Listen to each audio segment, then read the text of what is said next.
சாதனைகளை எதையும் சொல்ல முடியாம அவதூறுகளையும் தரந்தாழ்ந்த பேச்சுக்களையும் நம்பி பரப்புரை செய்து கொண்டிருக்கிறார். யாரு? எதிர்கட்சி தலைவர் பழனிசாமி அவர்கள்.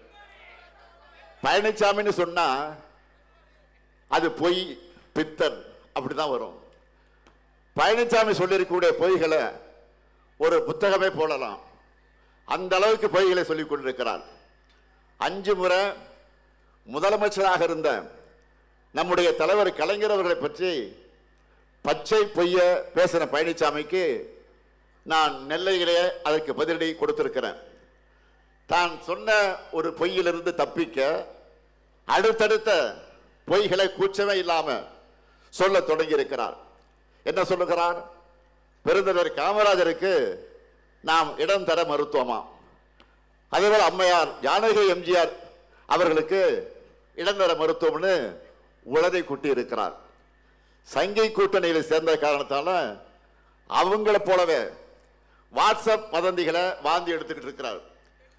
பெருந்தலைவர் காமராஜர் மறைவுற்ற போது சொந்த மகனை போல உடனிருந்து இறுதி நிகழ்வுகளை செஞ்சவர் நம்முடைய தலைவர் கலைஞர் அவர்கள்.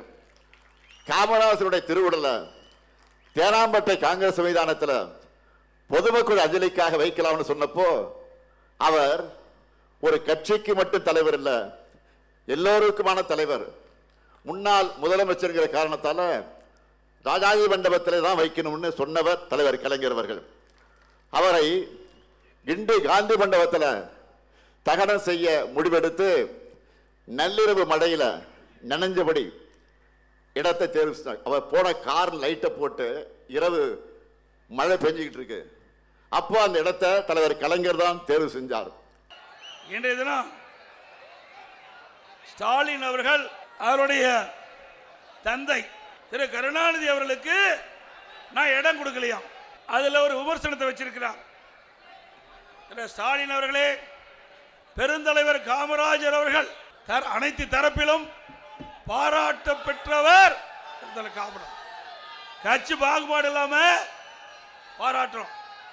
அவருடைய காலத்தில் அவர் எந்த கட்சி சார்ந்தவர் என்பது முக்கியம் அல்ல, அவர் வாழ்ந்த காலம்.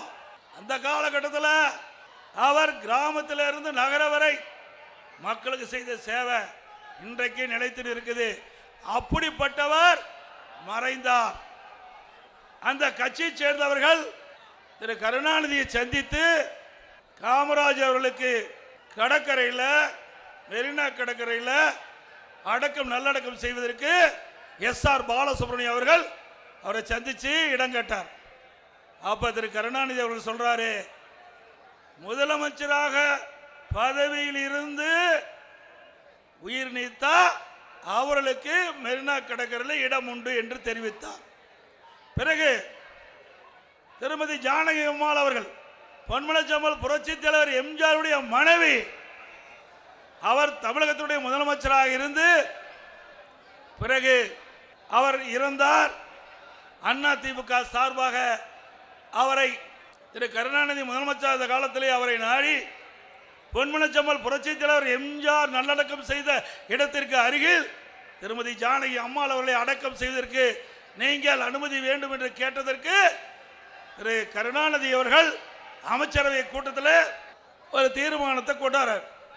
அதுல திருமதி ஜானகி அம்மாள் அவர்களுக்கு சொந்தமாக ராமாவரம் தோட்டத்திலே இடம் இருக்கின்றது, அங்கே அவர் நல்லடக்கம் செய்யலாம், அவருக்கு இறுதி மரியாதை காவல்துறை அளிக்கும் என்று குறிப்பிட்டார். அப்படி இருக்கின்ற பொழுது திரு கருணாநிதி அவர்கள் முன்னாள் முதலமைச்சர், அவர் மற்ற தலைவர்கள் முதலமைச்சர் இருந்து முன்னாள் முதலமைச்சர் இருந்து இருந்த பொழுது என்ன திரு கருணாநிதி சொன்னாரோ அதுதானே பொருந்தும், அதானே பொருந்தும். இவருக்கு ஒரு நியாயம் மற்றவருக்கு நியாயமா?